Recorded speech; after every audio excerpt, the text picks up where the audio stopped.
Mesdames et messieurs, bonjour, ravi de vous retrouver pour cette édition. À vous de convaincre, je reçois à ma gauche Dr Vitris Yekbe. Docteur, bonjour. Bonjour. Donc vous êtes directeur exécutif, président du conseil d'administration Côte d'Ivoire de demain. C'est ça. Merci d'être venu pour cette édition. Merci de m'avoir invité. Merci. Et nous avons Monsieur Lo, expert en finance des marchés. Bonsoir. Bonsoir. Bonsoir. Merci d'être venu. Merci à vous. Et merci beaucoup en tout cas. Et je suis accompagné par mon confrère Kara Soli, le chroniqueur de cette édition. Kara, bonsoir. Oui, bonsoir Roca. Merci d'être là. Sujet très déterminant et crucial pour les États africains, oui, qui se trouvent dans des situations souvent difficiles. Tout à fait, la dette. À vous la parole. En 2022, la dette publique en Afrique a atteint 1800 milliards de dollars et près de 1800 milliards d'euros, en hausse de 183%. Et donc, selon la Banque mondiale. Donc, à nos jours, 22 États présentent un risque élevé de surendettement, a calculé la Banque mondiale en avril 2023. Parmi eux, le Ghana, la Zambie, qui ont fait défaut, ainsi le Malawi et le Tchad, sans assistance du FMI, l'Éthiopie placée en défaut partiel par l'agence de notation Fitch en décembre. Donc, Roca, aujourd'hui, la dette étrangle les États africains et je crois qu'aujourd'hui, nous avons deux experts qui peuvent nous éclaircir là-dessus et donc nos téléspectateurs seront particulièrement ravis aujourd'hui d'entendre ces experts. Merci Kara, merci d'avoir planté ce décor. Je vais me tourner du côté de Dr Yekbe. Docteur, est-ce que vous pouvez nous présenter, donner un aperçu historique de la dette des pays africains? Je crois que votre collègue a planté le décor si on veut observer l'évolution de cette dette-là. Après les ajustements structurels des années 80, la dette se situait aux alentours de 800-900 milliards de dollars. Elle a augmenté de façon exponentielle ces 10 dernières années, ces 15-20 dernières années, pour atteindre un niveau qui n'est pas loin de 200%. Il faut dire que sa masse aujourd'hui représente environ 1900 milliards de dollars environ. Si on la projette jusqu'en 2026, on sera à peu près à 2000 milliards de dollars. Son taux d'accroissement est environ de 2,3 depuis les décennies observées, ce qui est énorme.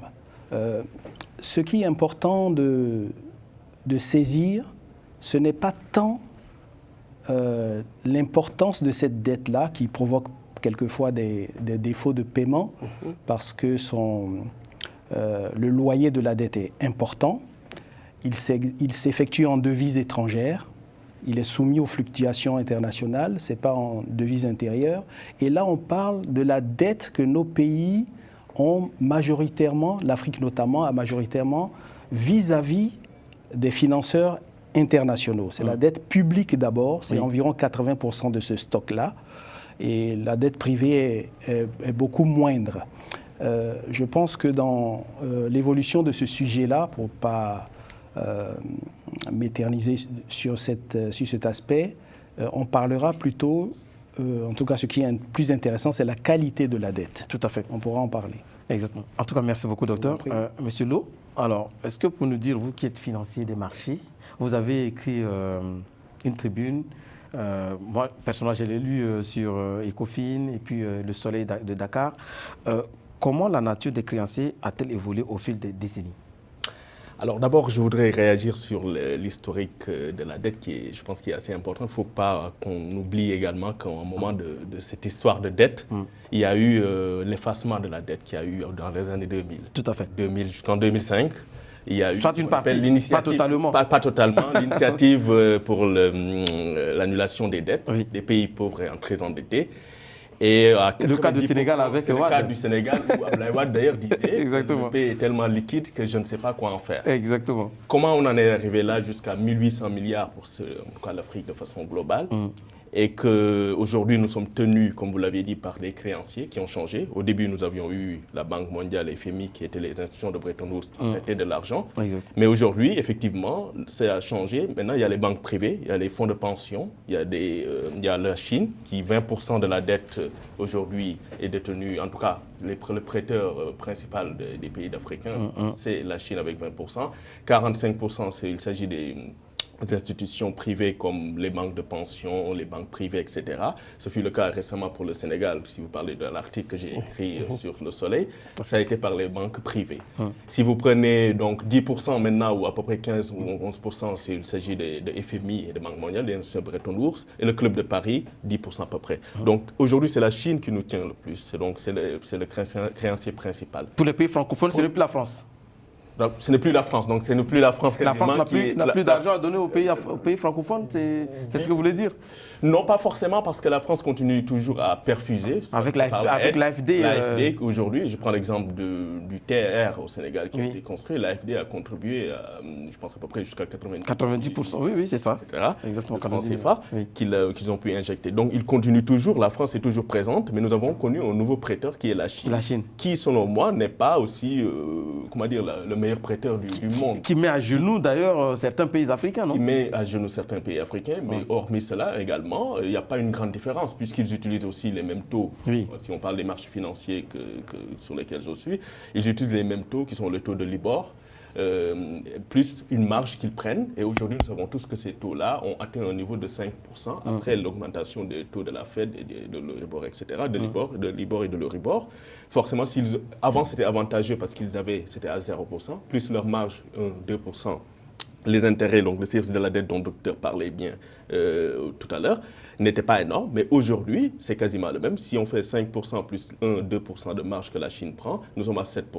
7,75%, c'est l'endettement du Sénégal récemment avec les banques privées qu'ils ont eu à faire. Donc, il n'y a pas une grande différence. Or, à cela se rajoute ce que vous sous-entendez par rapport au fait que la Chine, aujourd'hui, dans leur financement ou le fait qu'ils vous prêtent de l'argent, il y a des clauses qui font que soit ils ont accès à vos terres. Des petites étoiles, des astérisques en bas où les États ne lisent pas en fait. Voilà, les États qui ne lisent pas. Ou bien il faut se faire entourer de sachants, d'experts qui peuvent, des juristes qui peuvent quand même vous prévaloir de certains risques, ou de certains risques autant pour moi, pour éviter ces genres de pièges que les États ont. Donc, en résumé, juste, les créations ont changé, mais le statu quo est encore là. Nous sommes toujours des pays très endettés, pauvres et très endettés, même si on nous caractérise à des pays à revenus faibles ou intermédiaires. Exactement. Kara, alors, M. Lo a parlé du Sénégal. Au temps de Wade, les PPTE, les pays pauvres et très endettés, comment ça se fait qu'aujourd'hui, ces nouveaux créanciers tels que la Chine, puissent continuer sur le même lancer que les autres, les FMI, et mettre les pays africains à genoux, à tel point que certains n'arrivent pas à rembourser leurs dettes? Justement, parce que le fait que le président Wade ait mis le Sénégal dans le club des pays les plus pauvres très endettés, est une stratégie. D'accord? Parce que la stratégie, c'est d'abord d'obtenir l'effacement de la dette et aussi de pouvoir obtenir une augmentation d'aide et de la part de ces États-là. Mais ça a marché, bien sûr, parce qu'on a effacé, avec le Club de Paris, ils ont effacé une partie de la dette sénégalaise, c'est ce qu'on appelle un effacement partiel. Ensuite, comme ça permet à ces États de souffler un peu. Voilà, de souffler et de repartir. Donc, concernant la Chine détient 11% de la dette africaine. Donc, sur 20% de la dette totale globale. Globale des États. Des États, parce qu'il il l'a dit, il y a des institutions, je ne sais pas si c'est lui ou ce docteur, il y a la dette des institutions, il y a les institutions, c'est-à-dire le FMI, la Banque mondiale, il y a également la dette ce qu'on appelle les fonds de pension, et ensuite il y a la dette des États. Donc la Chine, avec 11%, fait chanter les États africains, bien sûr. Alors, par rapport à la Chine, pensez que les conditions d'octroiement des crédits aux pays africains sont plus souples que les FMI ou c'est toujours les mêmes? Non, c'est souple. C'est souple dans le sens où la Chine prête à tout va. très facilement, mais il y a un piège, c'est-à-dire que les États africains même considèrent que... les clauses.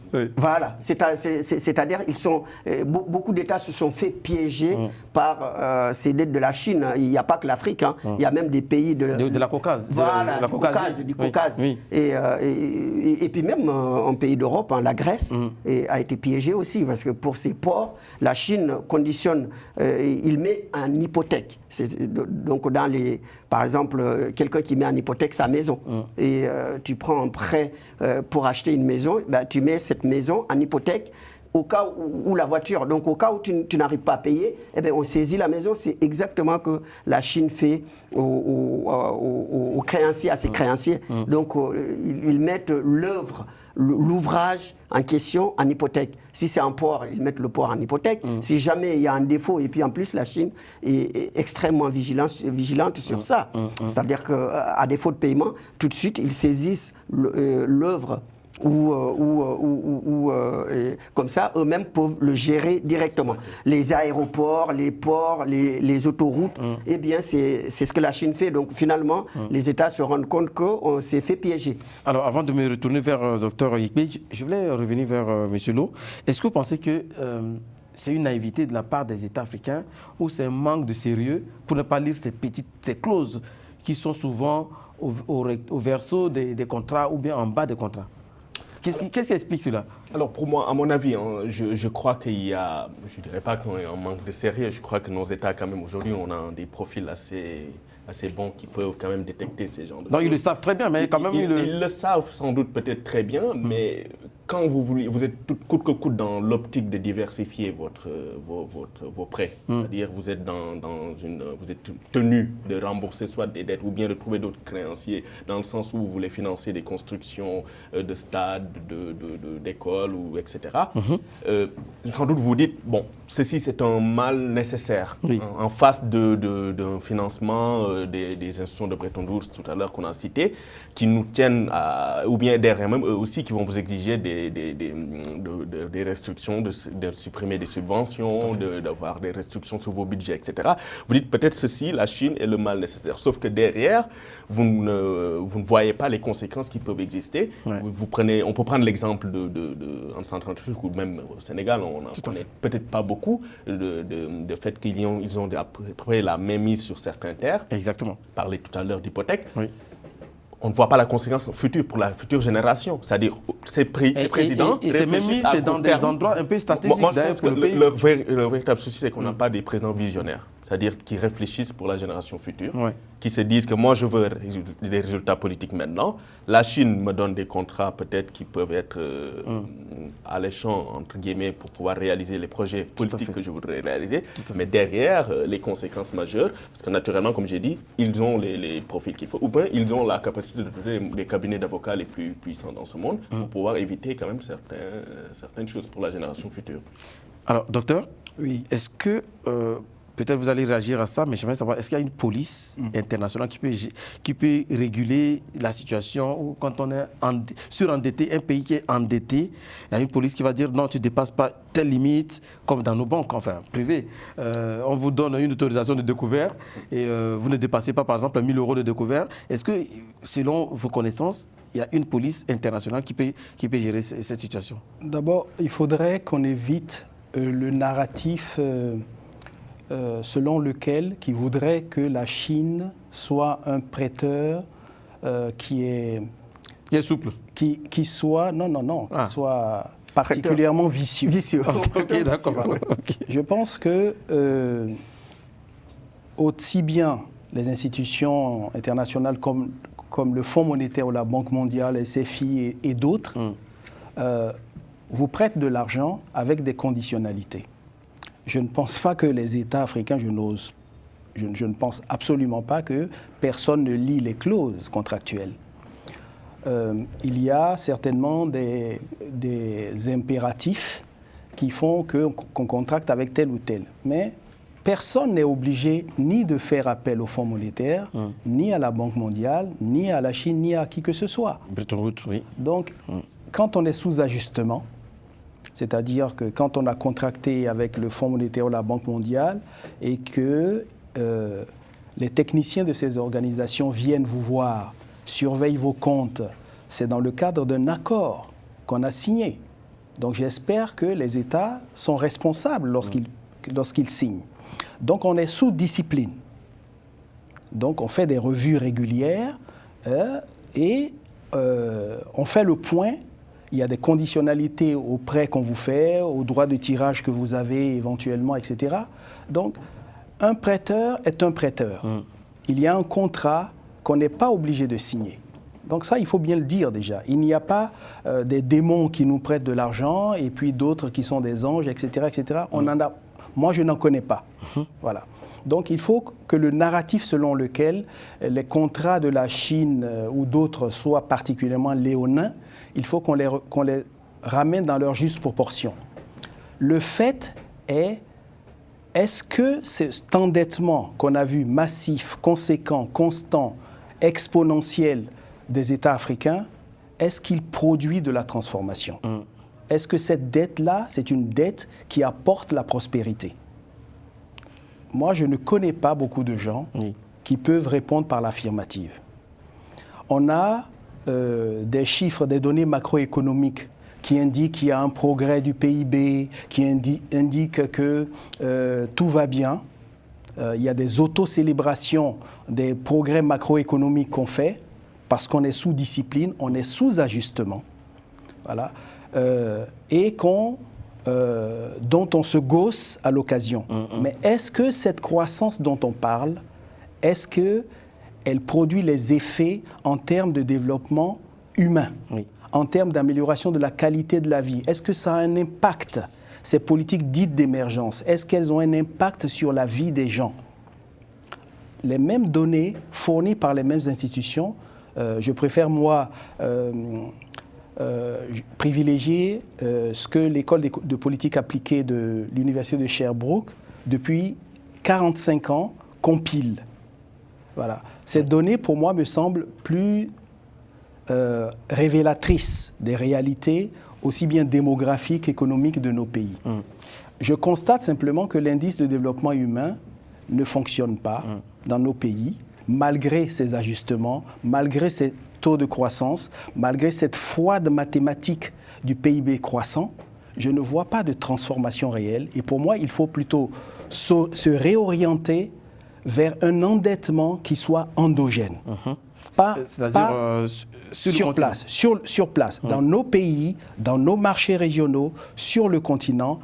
Et il faut s'intéresser plutôt... Mais la Libye l'a initié, la Libye de Kadhafi l'a initié. Pas seulement la Libye, je pense que chaque pays peut en prendre l'initiative. Je parle notamment du fait que le développement économique chez nous, dans nos pays, n'est pas le résultat des politiques d'ajustement structurel. Il vient essentiellement de l'épargne privée des gens. Il vient du développement de l'import-export, sur lequel les politiques publiques n'ont qu'un impact limité. Donc il faut s'interroger sur la qualité de la dette. Il faut qu'il y ait un marché de l'épargne qui soit constitué, bien organisé, articulé, de sorte qu'on s'endette auprès des fonds, auprès de l'épargne, des fonds de pension, des assurances nationales. Ce marché doit être créé. C'est celui-là qui va organiser la transformation. On n'a jamais vu de pays qui s'est endetté auprès du Fonds monétaire de la Banque mondiale et qui est sorti des limbes du sous-développement. Ok. Vous êtes, comme je vous ai présenté à l'entame de cette émission, vous avez encore la parole, vous êtes le président, le directeur exécutif et président du conseil d'administration Côte d'Ivoire de demain, une organisation non gouvernementale. Est-ce que pouvez-vous nous dire un peu plus sur cette organisation? Bon, Côte d'Ivoire demain, c'est une plateforme qui se veut multifonctionnelle, qui est destinée à travailler auprès des collectivités locales, donc les régions, les mairies, pour détecter, en partenariat avec les élus de ces biotopes-là, pour détecter les jeunes qui ont besoin de formation, les former et financer, les doter en fonds propres pour qu'ils financent leur activité. Donc c'est une organisation qui est tournée vers les territoires, vers le développement local, vers la transformation locale. Et c'est la vocation essentielle que nous avons actuellement.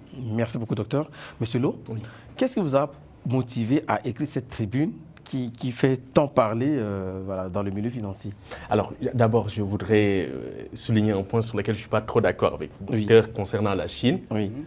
Moi, je suis frileux quand je vois, c'est ma réflexion profonde, qu'au niveau du Club de Paris, nous avons la Russie, nous avons l'Inde, les États-Unis, etc. Tous ces pays se regroupent pour pouvoir financer, les aider bailleurs ces États, publics, les bailleurs publics, pour aider ces États à sortir du gouffre économique dans lequel ils sont, par le biais de ces financements, pour des investissements. Et la Chine fait bande à part. D'ailleurs, moi, je pense qu'un des membres de la FD ou des institutions de Bretton Woods disait que c'est une attitude égoïste de la Chine. Pour moi, il y a quelque chose qu'ils cherchent à traiter directement. Donc c'est un peu États. vicieux, selon vous c'est vicieux. Pour moi c'est vicieux Oui. et je ne blâme pas la Chine. Pour moi ils ont une capacité à nous montrer, en tout cas les pays africains, puisqu'il y a de cela 50 ans ou 60 ans, ils étaient au même niveau que certains États africains. Oui. Ils ont cette capacité peut-être à nous hisser au même niveau qu'ils en sont. Mais est-ce que c'est leur objectif d'ailleurs? Ça c'est premièrement. Deuxièmement, le fait qu'ils fassent bande à part, moi ça me fait peur. Et ça c'est peut-être ma façon formatée finance qui fait que lorsqu'un groupe, ce qu'on va prendre au niveau du marché, mieux vaut se tromper en même temps avec tout le monde sur le marché que d'être bande à part. Ça, c'est la première chose. La chose sur laquelle je suis d'accord avec le docteur et qui est pour moi la bonne formule, qui est la solution, c'est l'épargne. J'ai eu la chance de discuter avec un directeur de banque américaine mais présente en Afrique de l'Ouest et tout, qui me disait qu'il a des clients qui ont des millions de francs CFA dans leur compte, des milliers d'euros, mais ils ne savent pas quoi en faire. Mais la bonne formule ou bien la stratégie, c'est tout simplement, comme le docteur l'a dit, de faire passer cet argent vers les marchés financiers. Les États, aujourd'hui, nous avons l'État de la Côte d'Ivoire, du Sénégal, du Bénin, etc., qui font des appels d'emprunt obligataires, qui peuvent financer après leur investissement, de faire de sorte que la plupart de nos dettes sont détenues par les résidents. Oui. On prend le cas du Japon, qui a 120% de taux d'endettement. C'est détenu par les Japonais, que vous pouvez transmettre à vos enfants, à vos petits-enfants. Mais celui qui vous tient derrière, qui est un étranger ou qui est en dehors du continent, si demain même on doit vous pardonner votre dette, il refusera. Or, si c'est une dette interne, endogène, comme le docteur, oui. C'est ça qu'il faut vers ça qu'il faut qu'on aille. Le marché de l'UEMOA est en train de se développer. Il y a pas mal d'emprunts obligataires, etc., qui sont levés. Mais souvent, c'est des emprunts levés pour refinancer ou essayer de échelonner l'échéance d'une dette, etc. Mais on n'est pas souvent dans cet endettement pour investir dans l'économie, comme il est dit, l'économie réelle qui tient nos économies afin de pouvoir refinancer, afin de pouvoir prêter et avoir une économie saine pour que l'investisseur puisse vous faire confiance et injecter son argent. Donc, quand j'écrivais cette tribune concernant le Sénégal... Pour répondre à ma question, bien entendu. Bien sûr, pour répondre à votre question, j'ai fait le tour, mais c'était pour répondre à docteur, oui. Qui a souligné des points assez intéressants. La tribune allait dans le sens où, justement, on s'était rapproché de moi pour savoir comment est-ce que je voyais cette dette aujourd'hui de 450 milliards à 7,15% pour 7 ans, donc dans un délai très court. Dans des conditions pareilles. Je leur ai dit qu'il y a de cela, c'est vrai que ça peut être alarmant, mais il faut tenir compte du fait que la Fed a augmenté ses taux. Donc Macky Sall qui était là avait des taux à 0, il a pu avoir un endettement à 5,7%, etc. Mais ceux qui viennent d'arriver, ils ont trouvé les taux de la Fed à 5%, plus 2-3% de marge, on est à 7,75%. Ce n'est pas de leur fait. Ça, c'est premièrement. Deuxième chose, c'est qu'il faut aussi tenir compte du fait qu'il y a un délai assez court. Moi, je conseille à ce nouveau gouvernement de penser tout de suite au refinancement de ces dettes qui va bientôt, l'appurement va bientôt s'approcher. Donc c'était dans ce sens-là. Et la troisième chose qu'il faut noter, c'est qu'ils n'ont pas été aussi transparents dans leur communiqué, l'État du Sénégal, vers quoi vont aller ces 450 milliards de francs CFA qui ont été levés. Est-ce que c'est pour encore une fois refinancer des dettes ou ça va être injecté dans l'économie réelle pour qu'on puisse quand même souffler, parler des baisses des revenus, investir au niveau de la santé et de l'éducation qui permet à nos États quand même de voir le bout du tunnel une bonne fois. Exactement. Alors, Kara, le docteur a parlé des dettes endogènes. Est-ce que n'est-il pas là une possibilité pour les pays africains, par exemple, d'avoir une banque centrale telle que l'AES qui envisage, par exemple, d'avoir sa propre monnaie et de s'autogérer, par exemple, pour éviter tous ces pièges? Oui, ça c'est tout à fait évident. Juste avant de répondre à cette importante question, je voulais juste signaler que la France reste encore l'un des plus importants créanciers des pays de l'Afrique de l'Ouest, enfin des pays surtout francophones de l'UEMOA. Parmi, surtout de la zone CFA, la Côte d'Ivoire se distingue avec le plus haut encours en dette envers la France. Dans la deuxième partie, certainement avec le docteur. Justement, suivi par le Sénégal et le Cameroun. Donc, dans cette partition financière, les pays de l'UEMOA ont contracté une dette de plus de 3 milliards d'euros envers la France, précisément 3,73 milliards. Et tandis que les pays de la CEMAC se sont engagés à hauteur d'un peu plus de 2 milliards 500 précisément. Et donc, ça veut dire que la France reste encore un créancier important. Oui. Voilà. Mais concernant, et puis 2 mots sur la Chine, parce que vous... parce que, bon, on ne dit pas que vous dédouanez la Chine, mais parce que la politique d'endettement de la Chine c'est-à-dire d'accorder des prêts aux pays africains. Et certains considèrent même que la Chine les incite à faire des projets coûteux. Voilà, c'est-à-dire des projets coûteux que la Chine est prête à financer pour pouvoir les avoir. Bon, maintenant, ce qu'il a dit, il a tout à fait raison, parce qu'ils n'ont pas un pistolet sur la tempe pour signer les contrats. Donc voilà, pour signer. Chaque État est libre de signer ils sont libres ou de ne pas signer. Voilà, et puis chaque État défend ses intérêts. Donc la Chine, peut-être convoite le diamant centrafricain, va pousser les centrafricains à financer pour l'exploitation de ce diamant. Eh bien, si jamais l'État centrafricain fait défaut de paiement, ils vont mettre la main sur la zone minière. Exactement. Donc, c'est tout à fait évident. Chacun défend son intérêt. Exactement. Donc, pour revenir à ta question, eh bien, ça fait partie de la souveraineté monétaire que les États africains ont une mainmise sur la gestion de leur monnaie, leur propre monnaie. Donc, ça nécessite, c'est un autre débat, je sais, mais ça nécessite en effet de la sortie du franc CFA et de pouvoir constituer, de mettre en place une banque centrale pour ces pays-là, qu'ils soient ensemble ou chacun gère sa monnaie à part, mais en tout cas, le plus important, c'est qu'ils soient libres de la gestion de leur monnaie. Donc, comme ça leur permettra eux-mêmes de pouvoir gérer leur monnaie et de contracter moins de dettes. Parce que la question ici, c'est la dette. Ils s'endettent à tout va. Et aujourd'hui, ils sont en difficulté. Enfin, certains pays sont en difficulté, mais comme le docteur l'a dit, on ne sait pas souvent là où ils investissent cette énorme dette qu'ils ont contractée, parce qu'on ne voit pas beaucoup de résultats au final. Merci beaucoup, Kara. Alors sur ce, nous allons passer à la deuxième partie de cette émission et juste après cette pause publicitaire.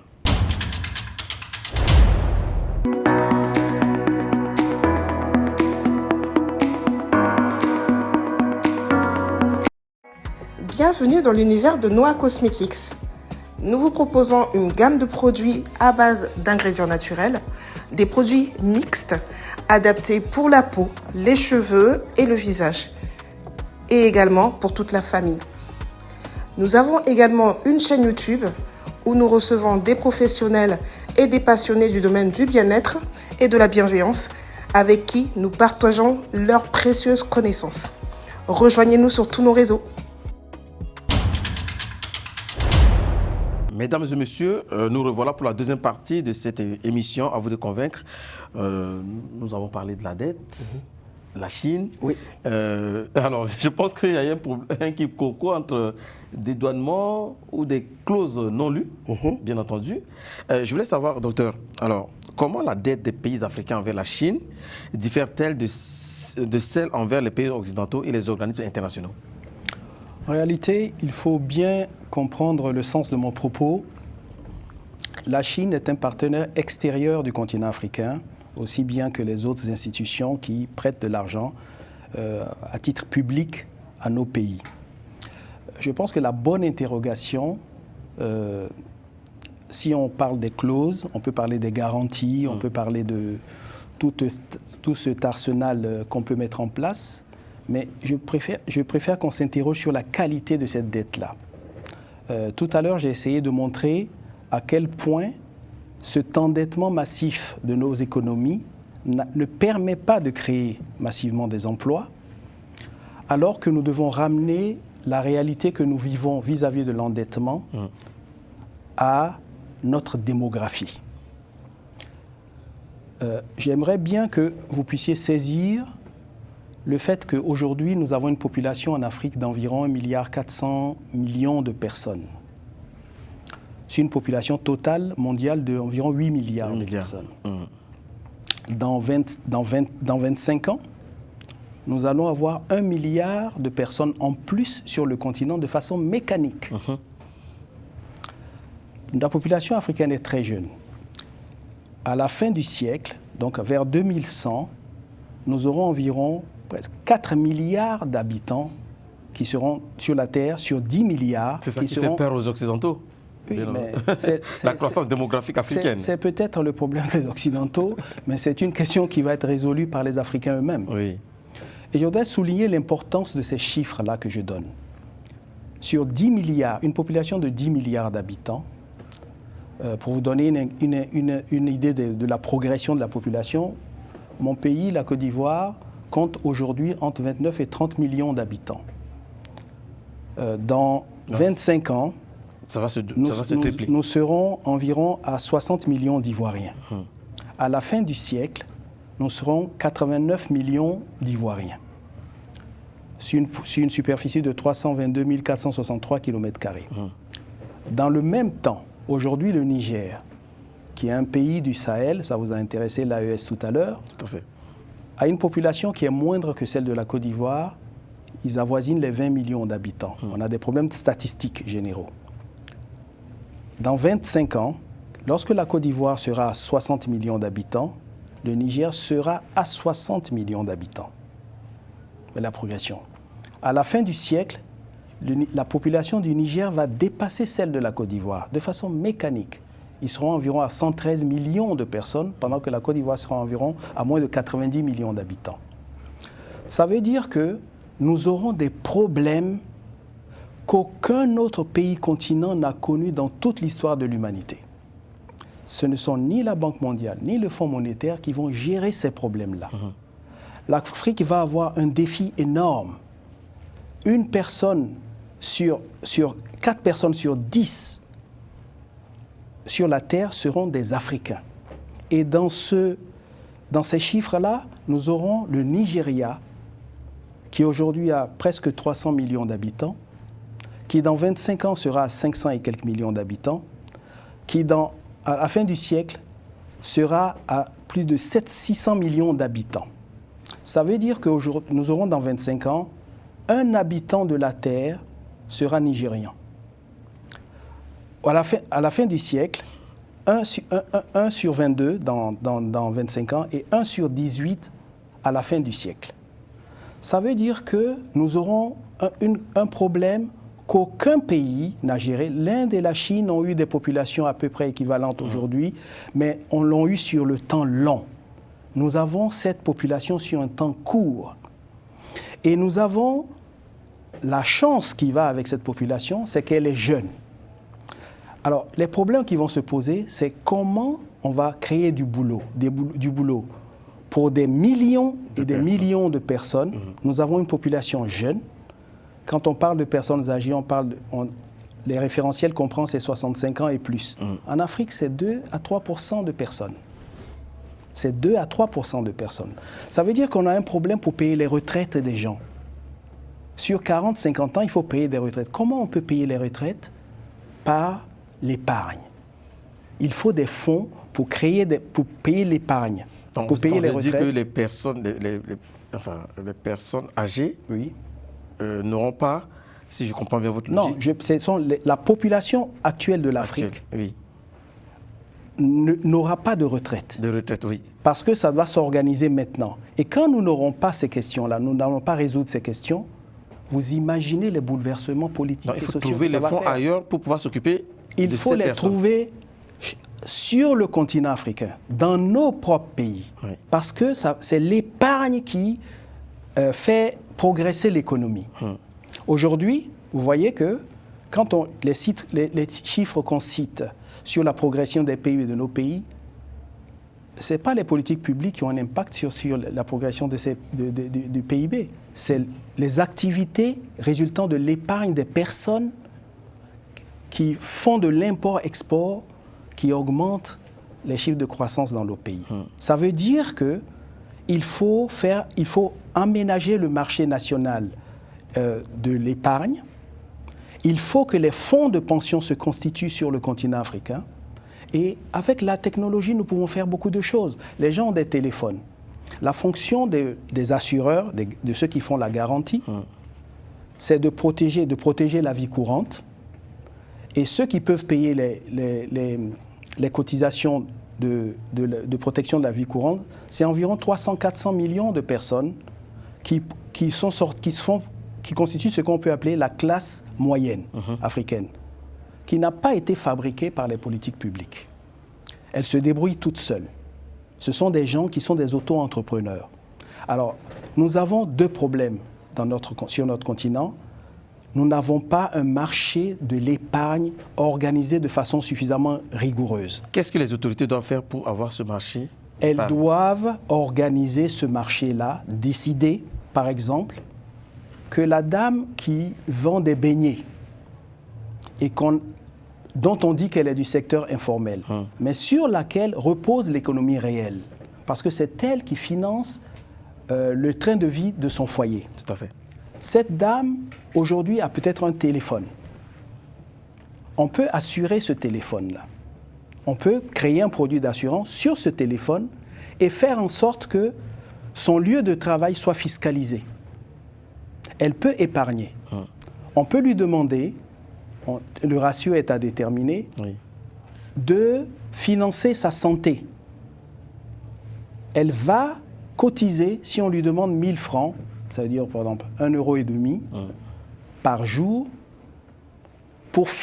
avec la certitude que ses enfants pourront se soigner avec un panier de soins qu'on établit. Cette dame va cotiser. Si elle peut assurer son logement. Est-ce que c'est à l'État de le faire ou c'est des initiatives privées? La règle, c'est l'État. Parce que tout ce qui est investissement... Ça peut aussi venir des initiatives privées? Non, je dis les fonds ne sont pas forcément des fonds étatiques. Il y a des structures dans certains pays, vous avez des fonds de prévoyance de la police, des militaires, tout ça. Ils ont des fonds, mais il faut les gérer, ces fonds-là. L'économie est financée par l'épargne. L'économie des États-Unis est financée par l'épargne.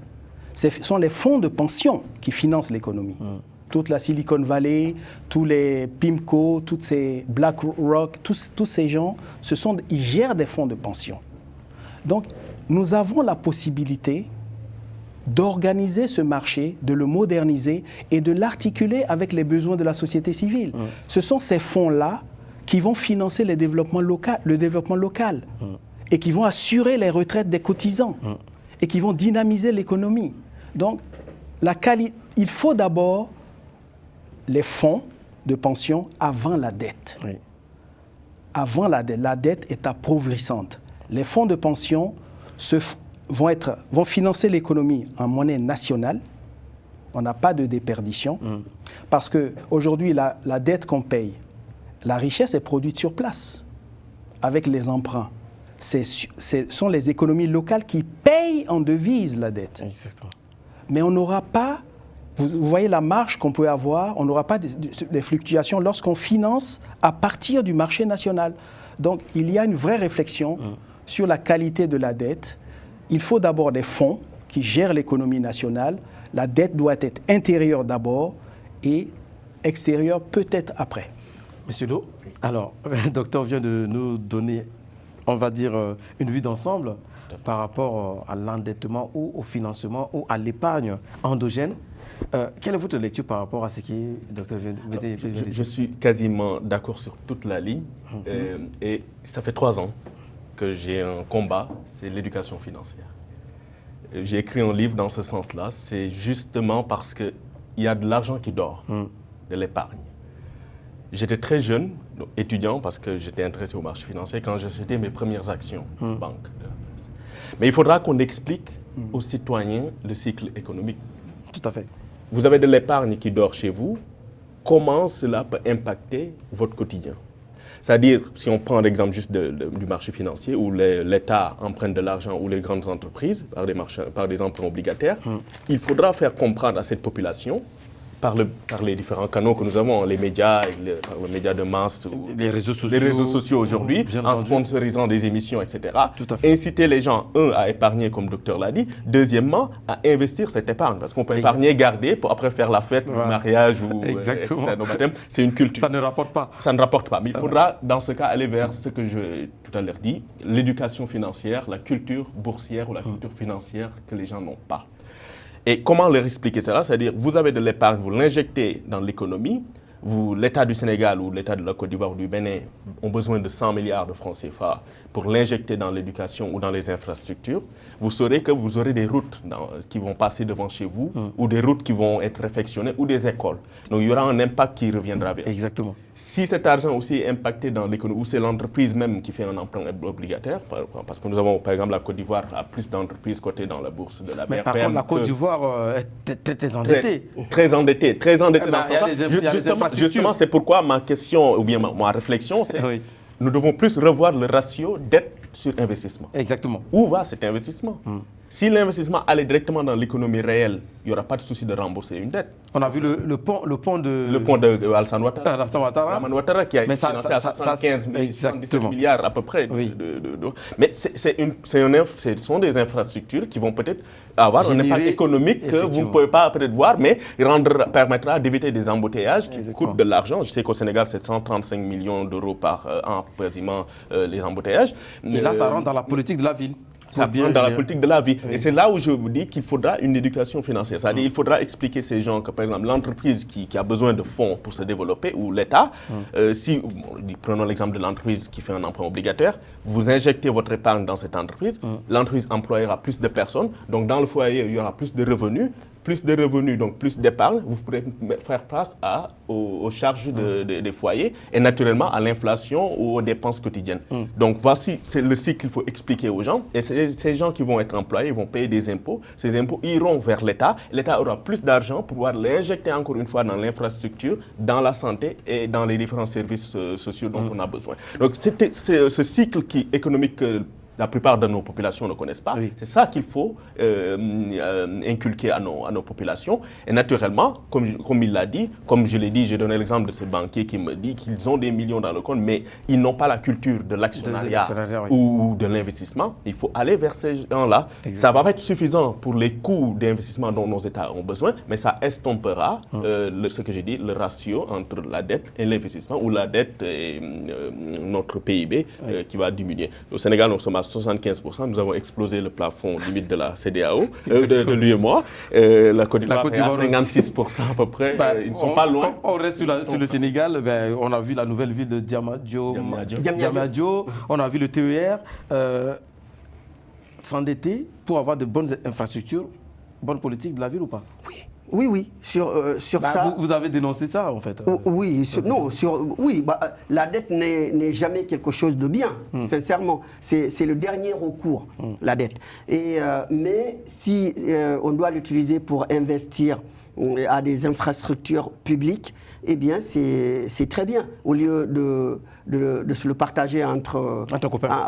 Entre copains. Donc, ça, oui, ça, je suis d'accord. Mais aujourd'hui, les pays africains, surtout donc les créanciers, se sont réunis sur l'égide du G20 pour demander aux pays africains ce sont les pays africains qui demandent la restructuration de cette dette. Au moins une quarantaine de pays demandent la restructuration de cette dette parce que c'est énorme quand même pour certains pays, parce que certains sont quasiment en faillite, en cessation de paiement. Et vous savez très bien que si un pays se met en cessation de paiement, eh bien, non seulement il n'aura plus de dette. On ferme le robinet, en fait.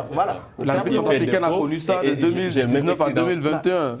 Ça va se détériorer sur l'image du pays. Le futur investisseur va être frileux de donner son argent et ça va coûter beaucoup plus cher. Exactement. Et puis aussi, même pour les organismes de notation. Donc, notent très mal le pays, Fitch, Moody's et compagnie. Donc, ils notent mal le pays. Et puis, le pays pas de ne confiance peut pas obtenir de la part de dette. Mais s'il en obtient, eh bien, ça sera à un taux exorbitant.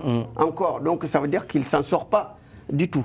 Donc, ce que le docteur a dit concernant l'épargne, eh bien, il y a un début dans certains pays. Par exemple, je prends l'exemple du Sénégal, ce sont les banques mutualistes et, donc, qui font ça, qui commencent voilà, les crédits mutuels et qui commencent à réunir cette population pour pouvoir épargner, mais c'est encore suffisant, c'est très très insuffisant. Allez-y. Voilà, c'est très insuffisant parce que c'est pas assez pour pouvoir financer grand-chose, donc c'est souvent destiné à la consommation. Et le Sénégal a fait aussi une chose qui est quand même significative, je crois que ça a commencé par Wade, Macky Sall l'a amplifié, c'est-à-dire que les familles pauvres, les couches les plus pauvres peuvent bénéficier de soins médicaux et en payant très peu. Par exemple, comme on a dit, 1000 francs, ils ont un carnet de santé pour quasiment toute la famille, 1000 francs par personne. Et voilà, donc après, justement la CMU, donc on peut leur soigner avec ça, et ça rentre aussi dans le cadre de la mutualisation, parce qu'on les fait participer dans le processus de soins pour qu'ils ne soient pas exclus, mais en même temps, cet argent est utilisé pour réinvestir pour les hôpitaux, voilà, à peu près. Donc, c'est pour attirer plus de monde, bon, même si ça n'a pas encore eu énormément de succès, hein, comme on l'espère, comme on le souhaite, mais il y a des pays qui ont commencé. Notre expert, je pense que vous voulez rebondir sur oui, justement, un point. La question du TER de Diamniadio, c'est cet investissement. Tout à l'heure, M. Solé a dit que la dette n'est pas bien. Pour moi, c'est une bonne chose, la dette. Mais la dette intelligente. C'est-à-dire, nous tous, nous contractons des dettes pour nos projets, etc. Mais si vous contractez une dette, autant pour moi, pour un mariage ou pour une... C'est fonds perdus. C'est fonds perdus et que votre revenu n'augmente pas, naturellement, vous allez vous retrouver avec des fins de mois difficiles. Exactement. Fins de mois difficiles. Alors, la chose qu'il faut noter, c'est que le TR, par exemple, nous, en tout cas, quand je dis nous, c'est quand je soutenais un candidat aux élections présidentielles, nous avons rétorqué en disant cet argent investi au niveau du TR pouvait permettre de réfectionner les rails du Sénégal. Et ça permettra de faire sortir l'argent de Dakar. C'est-à-dire, entre guillemets, cette liquidité va sortir du pays. Vous allez, entre guillemets, même lutter contre le taux élevé exorbitant des loyers, etc. Celui qui gagne 100 000 francs et qui paye 80-70 000 francs de loyer ira dans 70 km ou 80 km de la ville, prendra un loyer de 30 000, 40 000 francs, et parce que tout simplement, il peut faire en une heure Dakar pour venir travailler et repartir consommer son argent. Ça fait sortir l'argent de la capitale. Tout à fait. Mais vous injectez ces milliards dans une portion de Dakar à Diamniadio, pour après payer 1000 et quelques milliards de francs CFA, et qu'on sait derrière que l'objectif politique c'était de réanimer Alstom. C'était plus un combat exactement politique qu'autre chose. Donc voilà des erreurs d'endettement ou des endettements irréfléchis que nos États font qui n'ont pas d'impact économique. Social et économique. Oui, parce que cet argent, on peut l'utiliser à faire des autoroutes, beaucoup d'autoroutes entre les 14 régions du Sénégal, et ensuite acheter des bus. Des bus écologiques pour les usagers. Donc voilà, parce que le TER, ça ne concerne qu'une portion. Dakar-Diamniadio. Au moins, il y a un TER à Dakar. Oui, donc, on peut voir, oui. On peut voir ça comme ça. C'est vrai, c'est une formidable publicité. Docteur Ripé, alors... L'important, c'est pas tant les infrastructures qu'on réalise, c'est essentiel et n'importe quel gouvernement devrait réaliser les infrastructures. Là, notre interrogation, c'est sur la dette que nous contractons avec des structures étrangères. C'est ça. Il faudrait plutôt... Envers les organismes et les États puissants qui nous donnent de l'argent aux États africains. Oui, il faut réorganiser le marché de l'argent intérieur. Il faut densifier la possibilité de structurer le marché intérieur, faire en sorte que les assurances jouent un rôle important parce qu'elles font la protection des risques de la vie, mais aussi elles ont la gestion déléguée des fonds.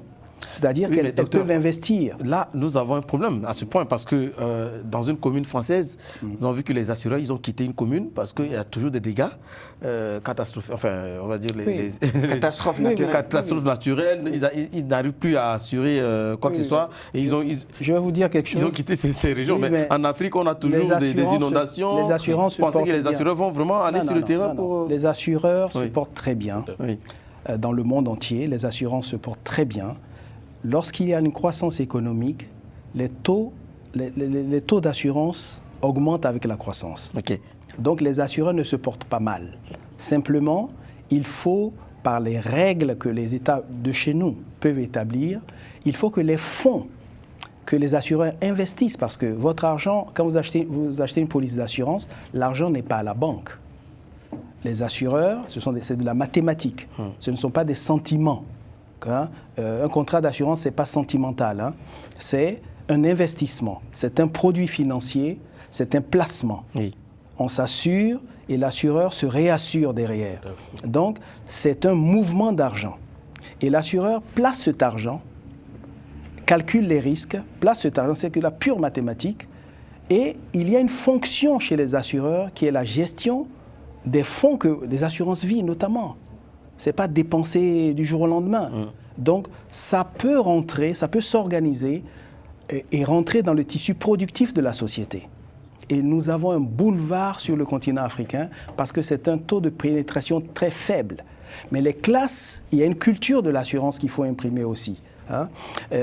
Donc les classes moyennes qui sont en train de se constituer, celles qui consomment dans les malls, il y a des malls sur le continent, des supermarchés partout, il y a des gens qui consomment là-bas. Alors, il y a aussi cette problématique des garanties.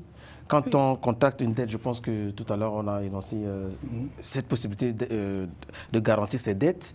Comment les États peuvent y faire face concrètement? Il ne faut pas avoir comme référentiel le fait que une garantie... Est-ce qu'on doit donner nos ressources pour dire, bon voilà, si on n'arrive pas à payer, il faut que vous récupériez nos mines ou bien nos... Ce sont des raisonnements souverains. De toute façon, on ne peut pas mettre un État en prison. Oui. Hein? Donc, en dehors de la Chine que vous avez évoquée, il y a bien des gens, des groupes privés qui saisissent des avions de chefs d'État. Absolument. Donc, ils ne sont pas chinois forcément. Donc, bon, il n'y a pas que les Chines, il n'y a pas que la Chine. Bon, donc, c'est une question de la gestion publique, la bonne administration des affaires publiques, la vision stratégique dans l'intérêt national. S'organiser dans l'intérêt national, et nous avons une marge énorme sur le continent africain au vu de nos populations, des menaces que constitue le désordre dans nos pays.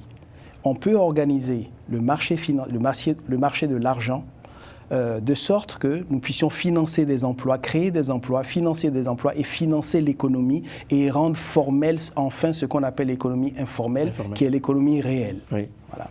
Et c'est ça qui fait vivre d'ailleurs nos familles. Nos familles. Donc, Monsieur Lo, j'aimerais savoir quelles sont les stratégies de financement utilisées par la Chine ou d'autres créanciers bien entendu en Afrique, d'après vos études. Alors, on peut constater qu'à ce niveau-là, si on prend l'exemple de la Chine, lorsqu'ils décident de financer des États, c'est souvent sur la base d'infrastructures lourdes, ou souvent c'est des ponts, oui. C'est des stades, ce sont des routes, etc. Mais encore une fois, comme je disais, le fait de contracter ces types de dettes pour l'injecter dans l'investissement, ce n'est pas un problème. C'est juste les clauses, c'est juste le remboursement derrière. Et également, comment faire de sorte que notre économie, donc l'économie réelle, peut répondre de sorte qu'on puisse faire face aux exigences du service de la dette, qui peut être jusqu'à 20 à 25% du PIB souvent, ou encore des recettes des différents États.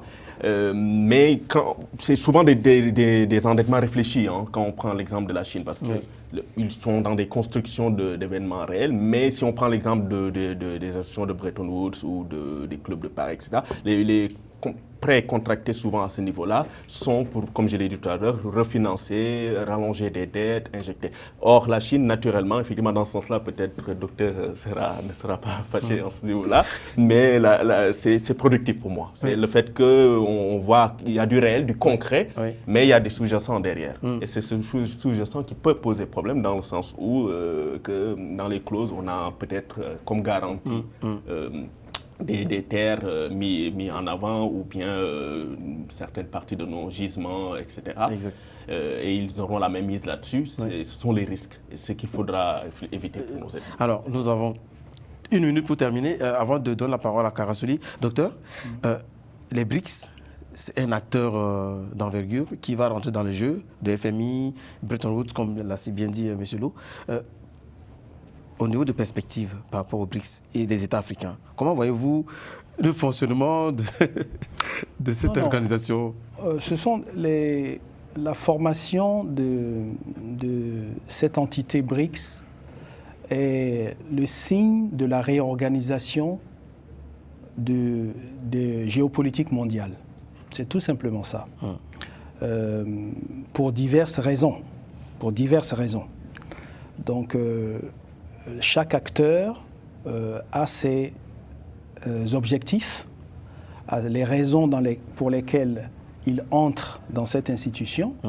Ce sont des choix souverains, mais qui procèdent de la réorganisation du pouvoir politique et économique mondial.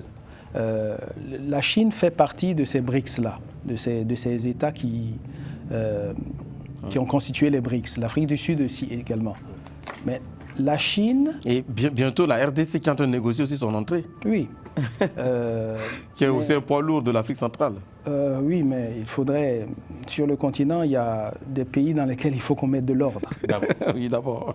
Parce que quand vous n'êtes pas un poids lourd quand vous avez du désordre à l'intérieur. Exactement. Donc, les pays s'organisent en fonction de leur stratégie. Il appartient à tout État souverain de se réaliser à l'intérieur de ces BRICS ou pas. Il y a d'autres institutions qui vont se créer. Ce n'est pas simplement la Chine qui détient l'essentiel de la dette des États-Unis. Donc, il y a une rivalité politique entre les deux pays, mais en dessous, il y a quand même une coopération économique énorme et une interdépendance. 30% donc, du commerce mondial. Donc, voilà. Juste avant de clôturer, je voudrais juste réagir sur ce point. J'ai vu que nos États, j'avais écrit il y a quelques mois de cela d'ailleurs même, que le Sénégal voulait intégrer le BRICS ou d'autres pays africains, etc. Moi je pense qu'il faudrait plus renforcer l'intégration africaine, ouest-africaine qui existe plutôt qu'avant de songer à rejoindre des BRICS ou des entités qui déjà sont assez forts. C'était le sens de ma tribune. Et ça, on peut le faire avec d'autres pays. Pourquoi pas renforcer d'abord la CEDEAO avant de penser à intégrer d'autres pays, d'autres institutions comme les BRICS, etc.